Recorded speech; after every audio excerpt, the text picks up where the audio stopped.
Welcome everyone to a decade of open humanities data. Very excited to welcome you. I'm Barbara McGillivray, Editor-in-Chief of the Journal of Open Humanities Data, and I'm going to say a few words to introduce this event. So, very warm welcome again. Just a few housekeeping notes. So if you're not presenting, please switch off your cameras, which will make it easier to manage the meeting. There won't be time for Q&A after the lightning talks, but plenty of opportunities to contribute to the discussion via the chat. So please use the chat as a way to share your ideas, feedback, comments, suggestions. We'll be monitoring it and respond. And then we're recording these sessions and we'll edit the videos and post them on our YouTube channel. Okay, enjoy. So, why are we here? Well, I would like to start with a few words of thanks to Ubiquity Press, who supported this event, and particularly Tim Wakeford, Jacqueline Barlow, and Patrick Higgins for helping with setting up the Zoom event. And then communication organization team, Honor, Andrea, Paola, Suyo, Karina, Michele, Caitlin, Vesna, Lamping, and of course our facilitators and chairs, Matilde, Michele, Andrea, Victoria, Simon, and Paola, and all of you speakers and attendees. So what is JOHD? JOHD is the largest data journal for the humanities. We'll hear more about data papers from Victoria in a few minutes. But just to remind us, everyone, we publish two types of data-focused publications: data papers, so descriptions of data sets, and discussion papers. And as of 2 days ago, it published 222 papers. So here are some photos of former and current team members of JOHD. Not everyone could fit actually, but just to give you a sense of all the people that are behind the journal. We all volunteers, and we dedicate our time to run this journal with the support from Ubiquity Press. So you'll see some of these people in the event later today. And here's where we got together in London at Ubiquity Press's offices a couple of years ago.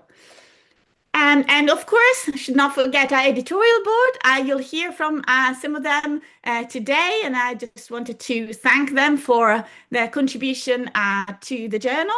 So a quick overview of the history of JOHD. So JOHD was launched in 2015, and the first article was published on the 29th of September 2015. At the time, the editor-in-chief was Nicholas Weber, whom I thank for all the work he did to start the journal. So this is what the very first article published in JOHD looks like. And then I took over as editor-in-chief in 2019, and we did quite a few different activities. In 2021, we launched the first special collection, which was computational humanities research data, and now we have several collections dedicated to various themes around humanities data. We also organized open humanities data forums, and the first one happened in December 2020. So here's just an overview of the videos from that event. And then we also have done actual research about data papers. So the team, or part of the team, published the first paper in 2022, and we also have other papers published by the team. This was a quantitative analysis of the impact of data papers. And here's an overview of the growth of the journal over the years.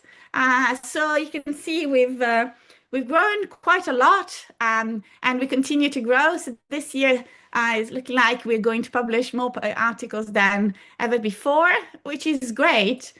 Because actually the mission of the journal is not just to publish papers, but in my view, it's to be a key part of a thriving community of scholars sharing humanities data.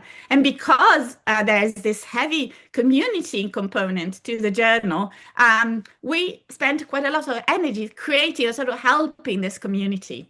We have a range of social media channels, from the newsletter to X, YouTube, Instagram, and also WeChat, and more recently LinkedIn. And I want to thank all the team members that are behind these channels for running them. And we also organize events. You can see on our YouTube channel recordings of several events that we've taken part of, and talks that we've given to spread the word around about open humanities data, because a lot of what we do is really making people aware that there is a data journal for the humanities, and encourage people to share their data. The journal has recently achieved major milestones. It's got its first impact factor, and it's indexed in various indexing services, including Web of Science and Scopus. So this is a major achievement for the journal that signals its recognition and its the quality of its content. And as I mentioned earlier, we've also done some analysis of the impact of data papers. Here's an overview of the study that we did in 2022, showing how papers that have an associated data paper tend to receive more citations than just all the research papers in humanities and social sciences.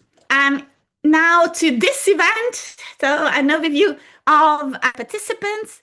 And so here is a kind of breakdown by career stage. So we have a good proportion of early career researchers, and then majority of academic researchers and academics, and quite a good proportion of cultural heritage professionals, and small proportion of research and administrative support, including publishing.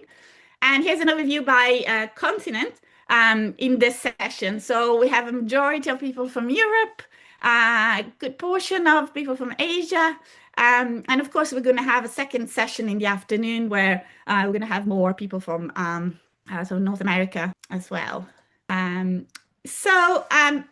We want to make this event useful, interactive, as an opportunity to really put data at the center, and also to get feedback and ideas from you. So I'm going to hand over to Michele, who's going to introduce our interactive activity. Thank you, Barbara, and hi, everyone. And as Barbara was saying, I'm here to introduce an interactive way to engage with today's event, which is a Miro board. The board can be accessed by simply following the link that you can see here in these slides, or scanning the QR code. No sign up is required.